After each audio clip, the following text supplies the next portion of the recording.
अस्सलाम वालेकुम जी, कैसे हैं आप? उम्मीद है आप सब ठीक होंगे। अल्हम्दुलिल्लाह हम सब भी ठीक हैं। तो जी बाहर का वेदर देखें, दरख्तों पे कितने ज़बरदस्त पिंक पिंक से कलर के फूल निकले हुए हैं आजकल।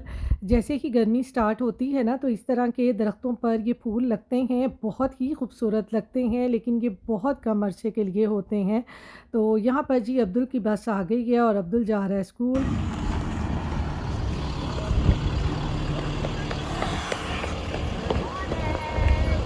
Good morning.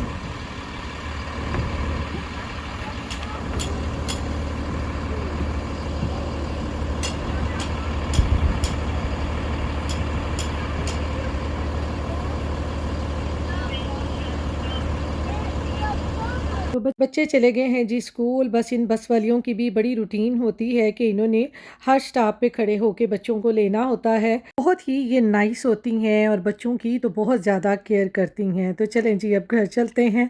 तो घर आके जी मैंने अपने लिए बनाया है मूली वाला पराठा और साथ में चाय। मैंने कहा सबसे पहले कर लें नाश्ता और फिर उसके बाद दूसरे काम करेंगे। तो देखें मेरा मूली का पराठा कितना ज़बरदस्त बना है और चाय के बगैर तो आपको पता है नाश्ता कंप्लीट ही नहीं होता। तो यहाँ पर जी नाश्ता मैंने कर लिया था। अब मैं बना रही थी चीज़ी गार्लिक ब्रेड, क्योंकि आज अब्दुल फरमाइश करके गया था कि मम्मा मेरे लिए आज ना चीज़ी गार्लिक ब्रेड बनाना।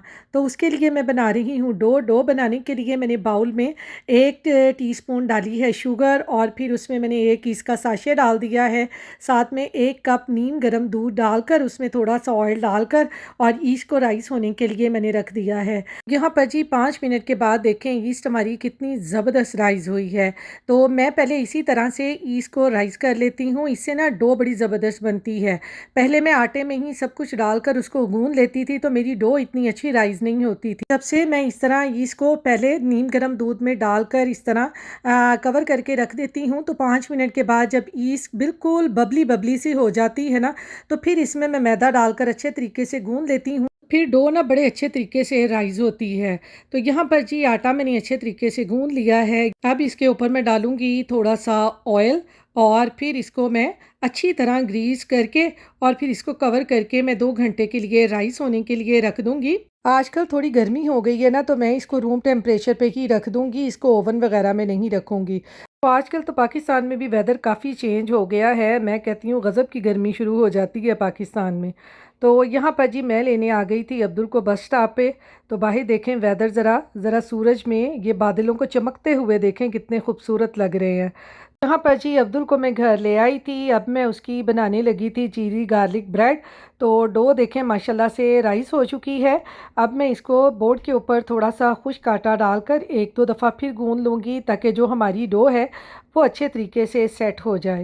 यहाँ पर जी अब्दुल घर आ गया हुआ था और मैं जल्दी जल्दी से ये बना रही थी उसके लिए। आपको पता है कि चीज़ी गार्लिक ब्रेड जो है ना वो गरम गरम ही अच्छी लगती है। थोड़ी देर भी ये पड़ी रहे ना तो ठंडी होकर चीज़ बिल्कुल हार्ड हो जाती है और फिर बिल्कुल भी अच्छी नहीं लगती। तो इसलिए मैंने ये पहले बना के नहीं रखी थी। मैंने कहा अब्दुल को ले आऊँगी तो फिर ही बना के रखूँगी। तो बहुत जल्दी बन जाती है, इतना ज़्यादा इसको टाइम नहीं लगता। तो आटे को अच्छे तरीके से गूंद कर जी इसके मैंने बना लिए हैं 2 पेड़े और 1 पेड़ा मैंने बाउल में रख दिया था ताकि वो ड्राई ना हो। और ये दूसरा पेड़ा लेकर इसके मैंने मज़ीद 4 पेड़े बना लिए थे, क्योंकि मैंने यहाँ पर ना रोल टाइप ही चीज़ी गार्लिक ब्रेड बना रही थी, इसलिए मैंने इसके की छोटे छोटे से 4 पेड़े बना लिए थे। तो यहाँ पर जी पेड़े बनाने के बाद इसमें से 1 पेड़ा लेकर मैंने बोर्ड के ऊपर डाला थोड़ा सा खुश्क आटा और फिर मैंने इसकी एक छोटी सी रोटी बना ली थी, जो ज़्यादा ना मोटी थी और ना ज़्यादा पतली थी, बस दरमियाने साइज़ की ही मैंने बेलने से बेलकर इसकी रोटी बना ली थी। तो रोटी बेलने के बाद जी अब इसके दरमियान में मैंने रख दी थी मोज़रेला स्टिक्स। इसको 2 हिस्सों में काट कर और इसको मोज़रेला स्टिक्स रख के इसको इस तरह से मैंने रोल बना दिया था। मैंने आपको बताया ना कि मैं रोल टाइप गार्लिक ब्रेड बना रही थी। ये अब्दुल को बहुत पसंद है और इसके अंदर चीज़ तो मैं कहती हूँ उसकी क्या ही बात होती है।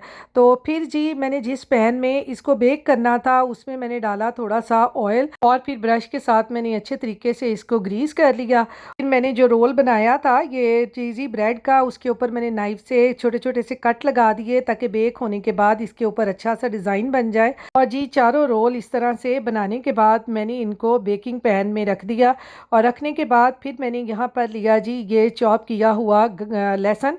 मैंने अच्छे तरीके से इसको चॉप कर लिया था और इसके अंदर मैंने डाल दिया ये बारीक कटा हुआ धनिया और फिर मैंने थोड़ा सा तकरीबन 1 टेबलस्पून मैंने इसमें बटर डाल दिया। मैंने बटर को मेल्ट नहीं किया था, इसी तरह से डालकर इन तीनों चीज़ों को मैंने अच्छे तरीके से मिक्स कर लिया, क्योंकि जब हमने बेक करना था इन रोल्स के ऊपर लगाकर तो बटर खुद ब खुद ही मेल्ट हो जाना था, तो इसलिए मैंने इसको बटर को मेल्ट नहीं किया था। यहाँ पर जी इस बटर और लहसुन और धनिए को मैंने इन रोल्स के ऊपर अच्छी तरह से कोट कर दिया और फिर नाइफ़ से फिर दोबारा से डिज़ाइन बना दिया और फिर इसको ओवन में मैंने 20-25 मिनट के लिए बेक होने के लिए रख दिया था। तो ये देखें हमारे कितने ज़बरदस्त ये चीज़ी गार्लिक जो ब्रेड के रोल हैं वो कितने ज़बरदस्त बेक हुए हैं। ये देखें मैं आपको इसको डिश आउट करके दिखाती हूँ कि ये कितने मज़े के बने हैं। साथ में मैंने अपनी चाय भी बना ली थी, तो चाय के साथ आपको पता है इस तरह की चीज़ें बहुत ही ज़बरदस्त लगती हैं।